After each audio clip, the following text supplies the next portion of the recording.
Yeah, I'm probably going to fire a bullet. Like, the starters really let us down. Aside from Tanner, I think the starters really let us down. We had an idea of what we wanted to do game-wise, execution-wise. We felt like we could get opportunities where we can get on the rim. We felt like we could get opportunities where we could get some back to the basket, and especially in the pick and roll.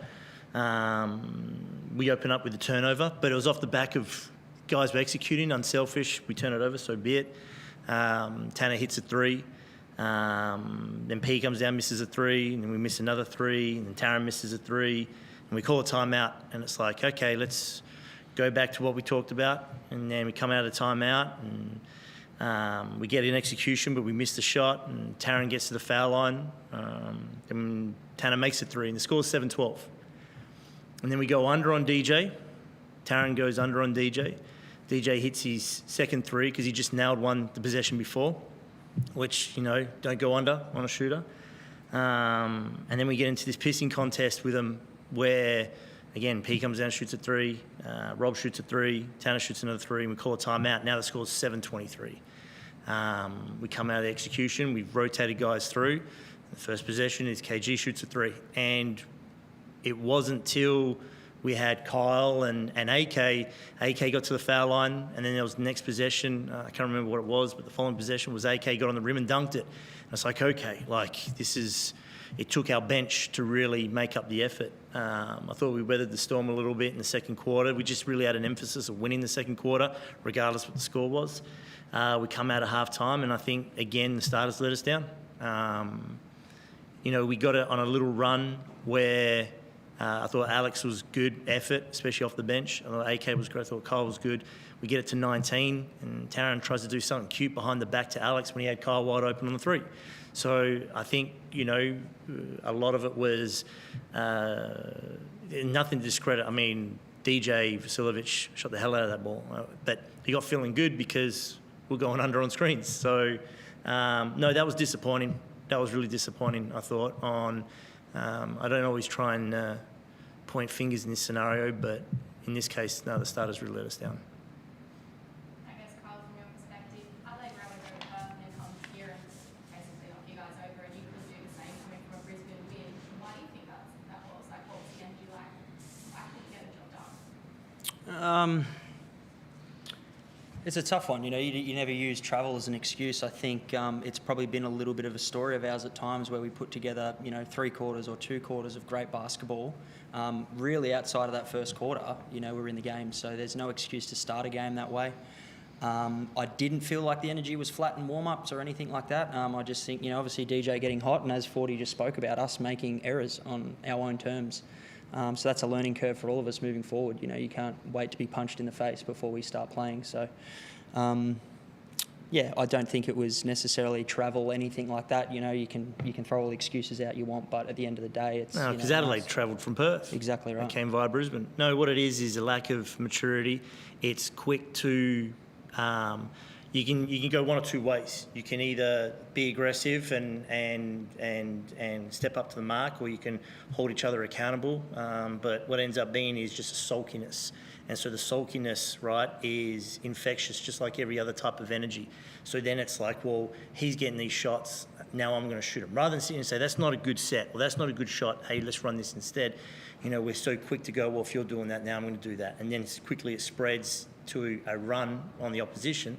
And it's not till we get, guys off the bench that, understand, and sometimes I've always said this, it's the guys sitting there on the bench witnessing it go, and they can see it they can see it in third person.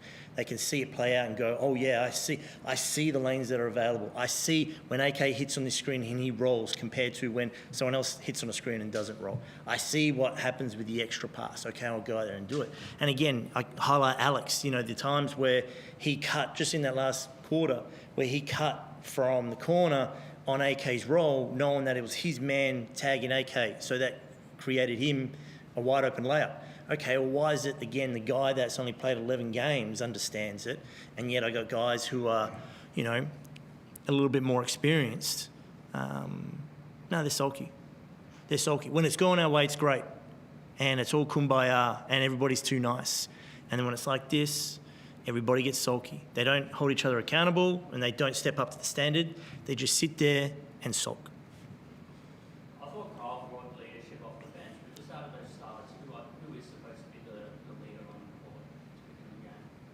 Well, it's game to game at the moment, and that's not healthy in the dynamics of the team. I guess is this a loss? But you guys have experienced so many losses this season. Is this different to any of the other losses? You just described the maturity and the starters not being able to bring it, in the first quarter. Is that something you've recognised across the other losses, or just tonight? No, it's more frustrating because we talk about trying to, turn the page in some areas. It's disappointing that we keep doing it at home. We play better on the road, and I don't know why. And so it's disappointing when the fan base again continues to show up, and we had the blackout jerseys, which the donations, the auctions, which are fantastic, and the crowd stays, goes to a great cause. But we do it off the back of that type of performance. It's disappointing. The fan base should be annoyed. So. And then just to go to Chris quickly.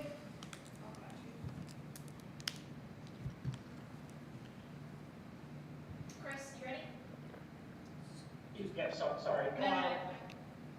Kyle, forgive me for bringing this up, but DJ's now had 2 games in the NBL that he's hit 10 threes, and you've unfortunately been on the wrong end of both of them. You must be sick of seeing him hit those 3-pointers. Yes, I am.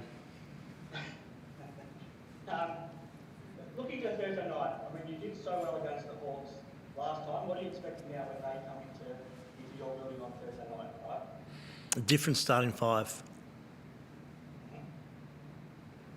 Forde, is this tougher to take because we've talked after each of the last 4 games that it did feel like you turned a corner. Does that make this performance more disappointing? Yeah, it does. This is the first time there was a level of selfishness that they don't even bother trying to disguise. So, yeah.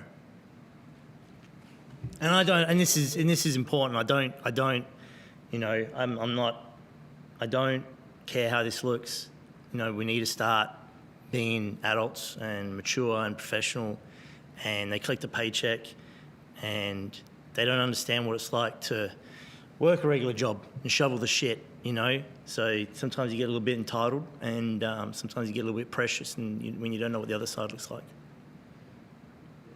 This isn't about you, but you do know what that's like. You started as a Yeah, I know how to shovel the shit. prison officer. Yeah. You were a prison officer when I first met you. Done a lot of jobs. Let's just finish with, do you expect to get a response now over the last 5 games from the group? Yeah, I'd hope so. And if not, they got the bench playing 40 minutes.